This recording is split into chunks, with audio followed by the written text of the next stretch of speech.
Bonjour à tous, bienvenue sur Échecs et Pédagogie. Bonjour Laurent. Bonjour à tous, bonjour Romu.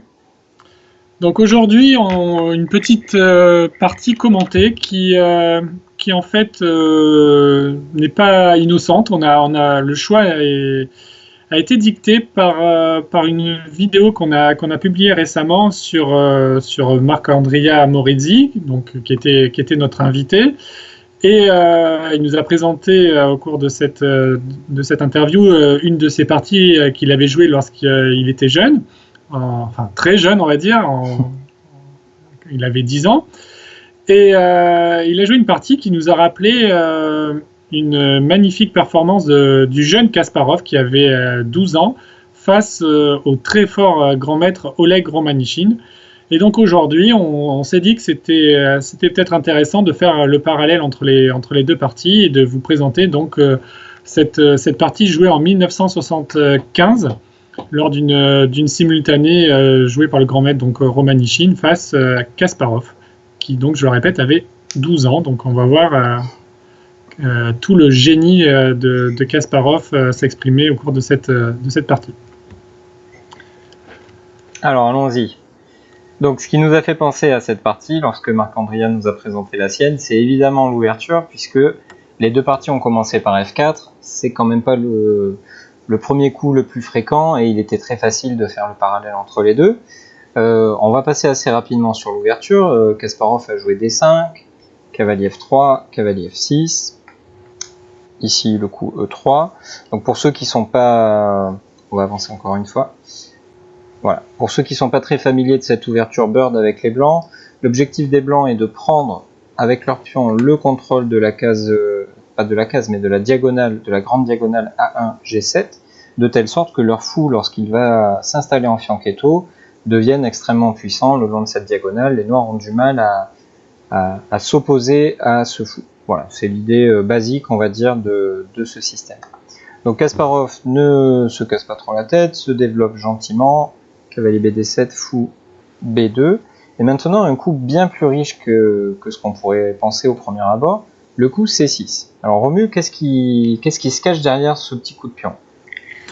Donc le coup C6, en fait, au-delà du fait qu'il renforce le pion D5 et le centre, mais ce n'est pas l'idée principale, tu l'as dit, les blancs ont placé leur pion en F4 et leur fou en B2, donc ils essayent de surcontrôler les cases centrales et notamment la case de 5, le cavalier en F3 aussi.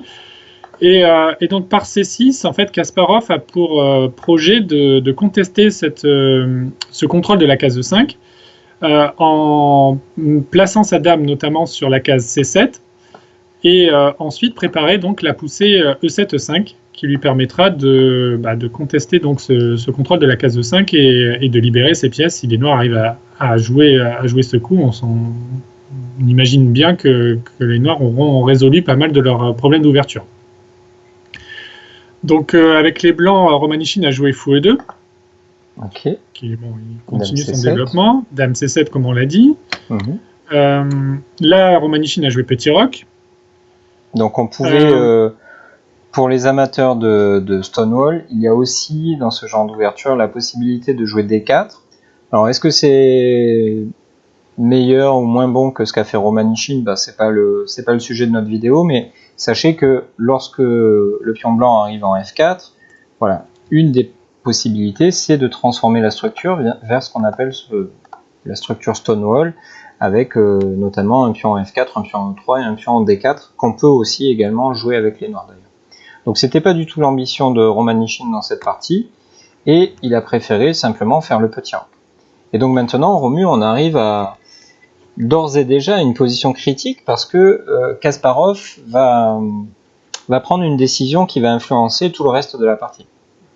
Oui, exactement. Donc là, on voit que tout est équilibré au niveau du matériel notamment, et Kasparov montre déjà une incroyable maturité au niveau positionnel, puisqu'il prend la décision de faire fou prend F3 sans que son fou soit attaqué.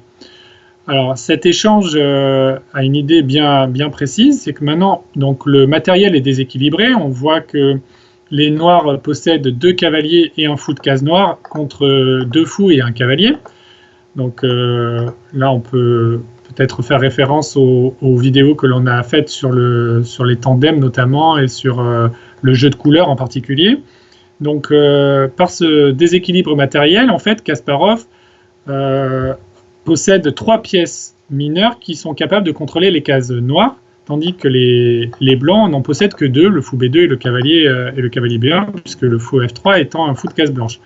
Donc, comme les noirs sont en supériorité numérique pour contrôler les cases noires, la suite logique, c'est évidemment d'attaquer ces cases noires par le coup E5.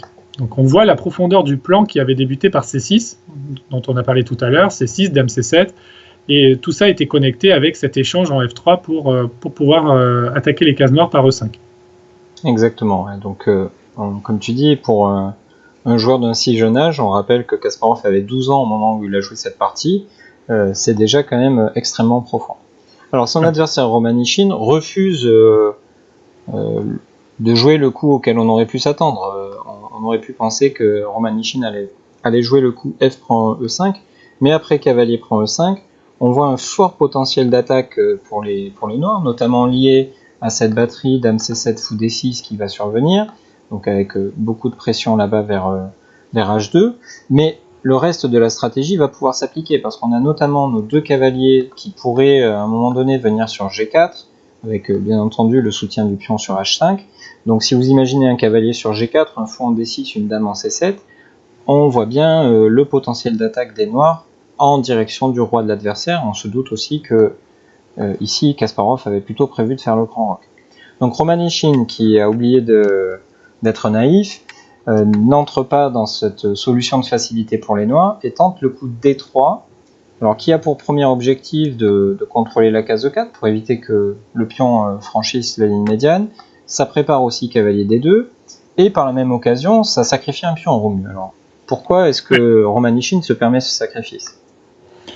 On voit que le roi noir est encore au centre, et si Kasparov avait été gourmand et capturé donc le pion en F4 avec pion prend et dame prend, en fait les blancs auraient pu tout simplement jouer le coup tour 1 pour exploiter le roi noir qui n'a pas encore roqué, et on voit que le roi noir risque d'avoir des petits soucis, puisque sur fou 7 on peut imaginer des coups comme fou A3, ça peut traverser l'esprit notamment, et on commence à avoir des petits soucis. Dame 2 aussi peut-être. Ouais. D'ailleurs peut-être qu'on peut commencer par Dame 2, on a marqué tour 1, mais Dame 2 ça peut être pas mal aussi pour la même idée, exploiter la colonne E, mais aussi conserver la tour en face de la dame.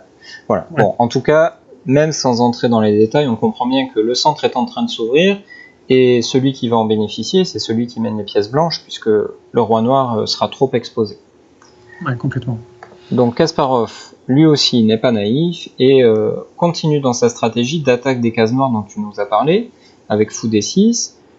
Les blancs ne souhaitent toujours pas ouvrir cette diagonale dangereuse de la dame C7 et du fou D6, et continuent par le coup G3, après quoi Kasparov décide de mettre en place les rocs opposés.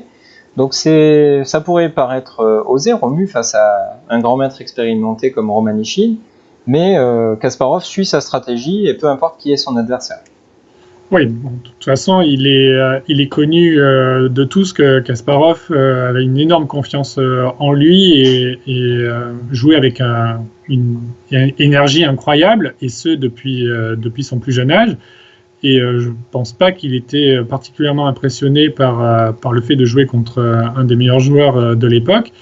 Et on voit qu'il reste fidèle à sa stratégie. Donc il veut attaquer les cases noires et le roi blanc en particulier.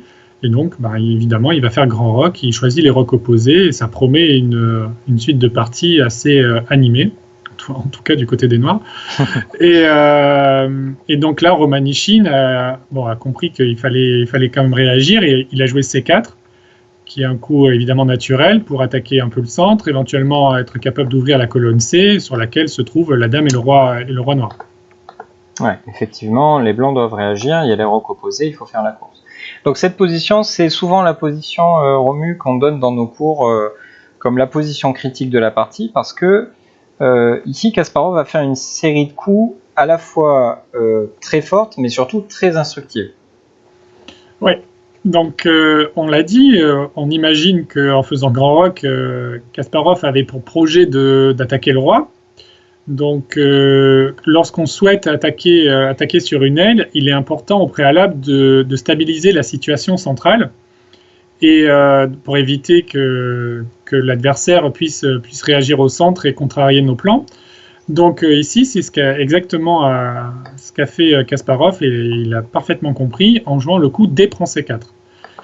Donc l'idée, c'est de clarifier la situation au centre, de définir la structure. Et on évite aussi l'ouverture de la colonne C, justement, qui était la stratégie des Blancs. Ici, 2 reprises possibles. On peut prendre du pion B ou du pion D. Dans la partie, il a pris du pion B, c'est-à-dire vers le centre. Si Romanichin avait pris du pion avec le pion D3, Kasparov avait prévu notamment ce coup Dame B6 pour continuer cette stratégie d'attaque des cases noires. Bien sûr, on attaque le pion, mais aussi on le cloue. Ce qui signifie que désormais cloué, il ne fait plus son action défensive du pion F4. Donc on menace non seulement de prendre sur E3, mais aussi de prendre 2 fois en F4 avec une position catastrophique pour les blancs. Et si par exemple on évite de perdre ce pion-là avec pion prend E5, alors on aurait dame prend E3 échec intermédiaire. Et non seulement les noirs attaquent plus vite, mais ils ont aussi un pion d'avance, ce qui signifie que ça deviendrait extrêmement compliqué, par exemple après fou G2, cavalier E4. Bon, là, pas besoin d'être Kasparov, pas besoin de calculer de longues variantes pour comprendre que les noirs ont très clairement une partie, au moins très avantageuse. Ouais. Donc, ok, il décide de jouer B prend C. L'intérêt, notamment par rapport à la variante qu'on vient de donner, c'est que désormais, selon les coups joués, il pourrait y avoir du D4 avec les blancs, et Romanichin reste sur l'idée dont tu nous parlais d'avoir la possibilité de réagir au centre en cas d'attaque sur l'aile. Mais ça, Kasparov, finalement, ça le dérange pas trop. Oui, pour le moment, il n'y a pas un contre-jeu flagrant au centre de la part des Blancs. Donc, les Noirs ont évité la prise en D5 qui aurait ouvert la colonne C et donc peut-être pouvoir embêter un peu les Noirs sur cette colonne. Donc maintenant, il continue sa stratégie et il joue le coup H5. Donc c'est un coup qui est extrêmement important. Quand on souhaite attaquer, il est nécessaire d'ouvrir des lignes. Pour ouvrir les lignes, il y a 2 façons. Soit utiliser les pions pour essayer de créer un conflit avec l'armée adverse et ouvrir des colonnes ou des diagonales, donc ce qui est le cas ici, ou des sacrifices. Parfois, avec les pions, on n'arrive pas forcément à ouvrir le jeu, et donc sacrifier du matériel, des pièces en général, pour ouvrir des colonnes ou des diagonales. Là, donc avec H5, bien sûr, l'idée toute tracée, c'est de faire H4 et d'ouvrir la colonne H pour la tour H8. Ouais, très important de retenir ça, que lorsqu'on repère qu'il y a la possibilité d'une attaque vers le roi adverse, notamment lorsqu'il a été affaibli ou pour quelque raison que ce soit, on doit commencer par ouvrir les lignes. Ça, c'est quelque chose qu'on répète à longueur de cours, Romu, et à longueur de vidéo aussi, du coup, depuis quelques mois. Donc, pensez-y, parce qu'il n'y aura pas... Votre attaque aura beaucoup moins de chances de réussir si vous n'avez pas d'abord fait le travail préalable d'ouverture des lignes. Le fait d'échanger, de sacrifier des pions, en tout cas de faire bouger les pions, ça ouvre des autoroutes dont vos pièces vont pouvoir bénéficier par la suite. Donc ici, c'est déjà le 2e coup de pion consécutif de Kasparov. Le premier, c'était D prend C4. Maintenant, il joue H5. Alors, Romanichin met en place sa petite armée de l'autre côté, mais on sent que c'est beaucoup plus lent du côté des Blancs. Et la suite est très naturelle. On joue H4. On est venu pour créer un levier, donc on ouvre la colonne H. Et maintenant, on ne va pas s'arrêter en si bon chemin. On continue notre stratégie d'ouverture des lignes avec ce fameux échange E prend F4. Oui, complètement. Alors, on voit qu'il y a le fou en D6 et la dame en C7 qui sont placés de manière harmonieuse. Et donc, en jouant E prend F4, il agrandit un peu plus la diagonale de ces 2 pièces et il ouvre un peu plus les lignes comme on vient de le dire.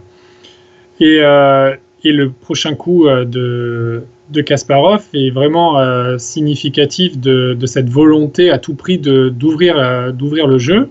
Et c'est d'ailleurs le coup qui nous a fait penser lorsqu'on a présenté la vidéo de Marc Andria, parce que c'est le même coup que Marc Andria a joué dans sa propre partie, c'est le coup G5.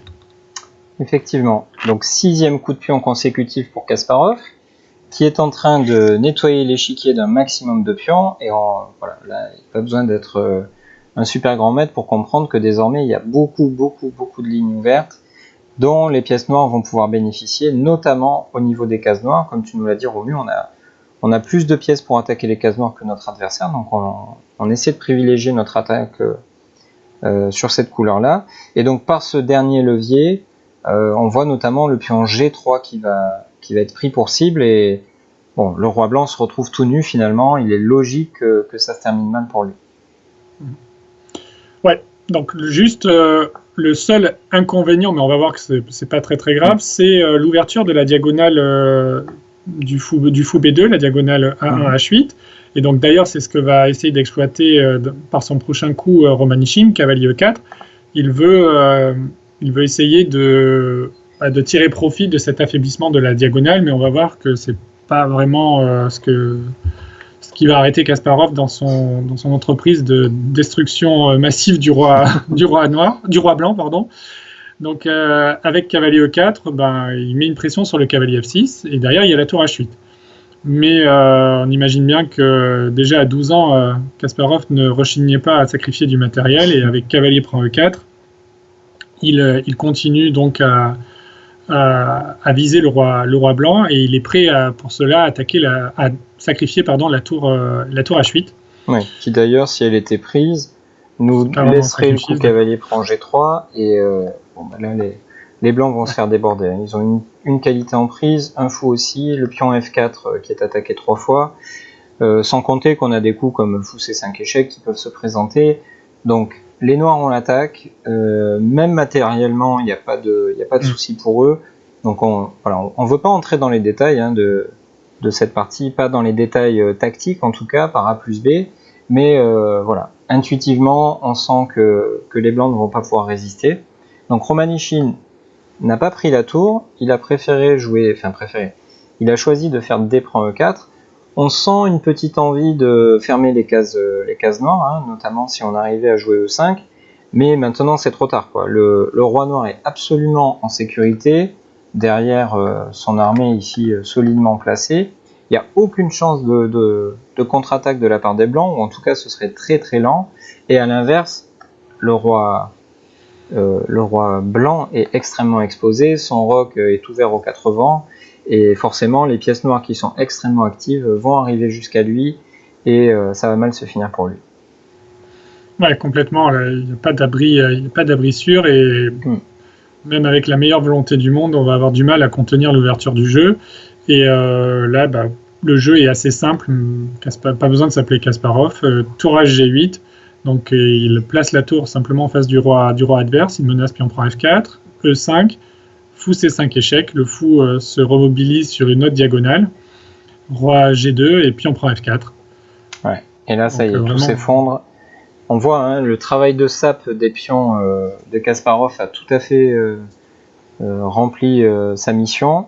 Les lignes s'ouvrent, et désormais, on va pas dire que c'est un jeu d'enfant, mais si toutes les lignes sont ouvertes, forcément, c'est beaucoup plus difficile de se tromper, parce que le jeu est facile, nos pièces trouvent rapidement comment s'activer, et surtout, on va pouvoir enchaîner les attaques, et en ayant l'initiative comme ça, on contraint l'adversaire à une défense passive, ce qui est on ne peut plus désagréable et très compliqué à gérer.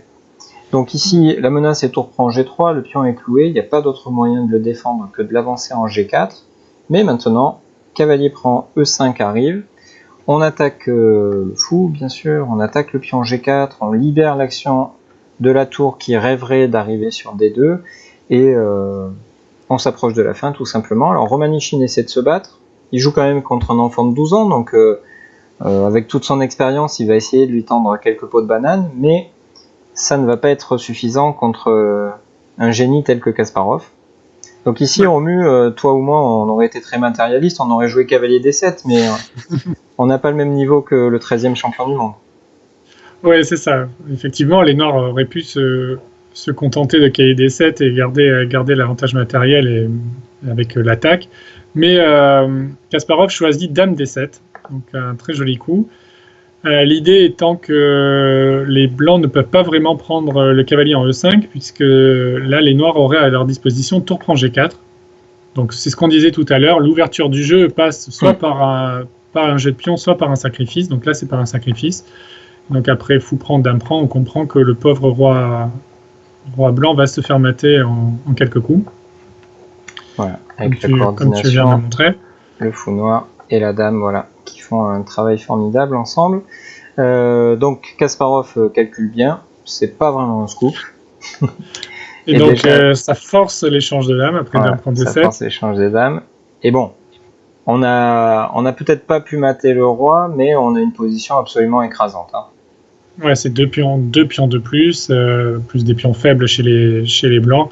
Bon, c'est qu'une question de technique et déjà à 12 ans, il en manquait certainement pas. Donc là, alors, on va regarder la partie en entier parce que la fin est étonnante quand même. Hein. Donc cavalier B6 attaque les faiblesses dont tu parlais, notamment le pion C4, mais aussi permet de libérer la tour pour qu'elle puisse venir se promener dans le camp de l'adversaire. Romanichin joue fou F6, tour D3, on vient clouer le fou, ça met une pression encore supplémentaire sur la position adverse. Et après tour C1, le cavalier qui a laissé passer la tour revient pour déstabiliser le fou F6, qui est allé sur A1. Et Kasparov, on entend toujours parler de Kasparov comme d'un joueur hyper énergique, mais par son prochain coup F5, on constate que voilà, c'est pas une énergie qui lui est venue à force de travailler les échecs. Il avait déjà ça en lui dès le début. Hein. Oui, clairement. Malgré l'échange de dames, on voit que chaque coup, il joue pour faire mal. Il ne se contente pas de jouer des coups pour consolider sa position et réaliser son avantage matériel dans 25 coups. S'il peut finir le travail en 7-8 coups, il va le faire. Et il recherche toujours le coup qui pose le plus de problèmes à l'adversaire et qui fait mal. Et là, F5, c'est typiquement ce genre de coup. Donc l'idée, évidemment, voilà, c'est que si on prend, il y a tour G3 échec et on va ramasser le fou. Ok. Et alors Romanichin ici, on peut probablement se dire qu'il a voulu perdre avec style parce que je pense qu'il savait très bien à quoi s'attendre après avoir joué le coup de la partie. Il a donc choisi roi H4 et maintenant fou E7 échec. Le roi ne peut pas retourner sur H3, sinon on va appliquer la menace, qui était quand même pion prend G4 en exploitant le clouage de ce fou ici sur F3. Donc après fou E7 échec, le roi n'a qu'une case en H5, tour G5 échec, roi H6, tour D6 échec, roi H7, cavalier F8 échec, roi H8 et tour H6 mat. Donc Romu, on peut penser que le grand maître a voulu récompenser en quelque sorte son jeune adversaire en lui permettant de réaliser ce mat. Oui, parce que je pense qu'il n'avait plus trop d'espoir à partir du moment où il avait 2 pions de moins dans la finale. Et vu ce qu'avait montré dans les coups précédents Kasparov, je pense qu'il avait compris à qui il avait affaire. Donc oui, je pense que c'est une marque de respect pour le jeune Kasparov et Romanichin s'est laissé mater et je pense que c'était certainement un excellent souvenir pour Kasparov. Et en tout cas, une partie vraiment impressionnante parce que, on le répète, il avait seulement 12 ans et une telle énergie face à un joueur d'un tel niveau parce que c'est quand même contre Romanichin qui est un des meilleurs joueurs de l'époque. Donc c'est pas contre n'importe qui. Vraiment typique du jeu de Kasparov, plein d'initiatives, d'énergie, ouverture des lignes. Sacrifice s'il faut pour détruire le roi qui est sa cible privilégiée et il a fait d'innombrables parties d'attaque où il a maté la planète entière donc vraiment voilà, une partie impressionnante et on s'est dit que c'était une bonne idée de la présenter sur cette chaîne et voilà, on espère que vous aurez apprécié cette jolie production de Kasparov. Voilà, donc n'hésitez pas à retourner voir l'interview qu'on a faite de Marc-Andrea Morizzi.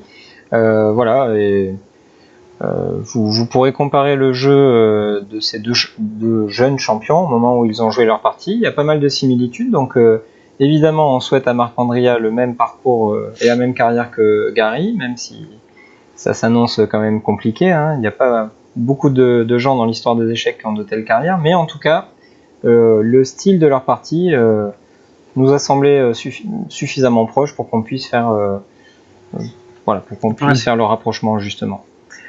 Donc on espère que cette partie de Kasparov vous aura plu. Si c'est pas le cas, vous êtes vraiment difficile. On espère aussi, et là c'est peut-être plus difficile, que notre présentation vous aura plu.